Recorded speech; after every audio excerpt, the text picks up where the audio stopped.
Hello, my name is Emma. I'm here today to try and change guidelines so that babies born after 22 weeks are able to survive. Due to the guidelines being 24 weeks Gestation. gestation right now, babies born around 22 weeks or any time in between then and 24 weeks are left to die. They are not given any medical care or any attention.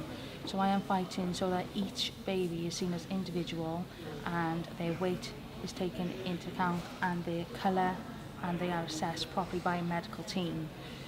And then the parents and the medical team can decide whether or not that baby does have a fighting chance.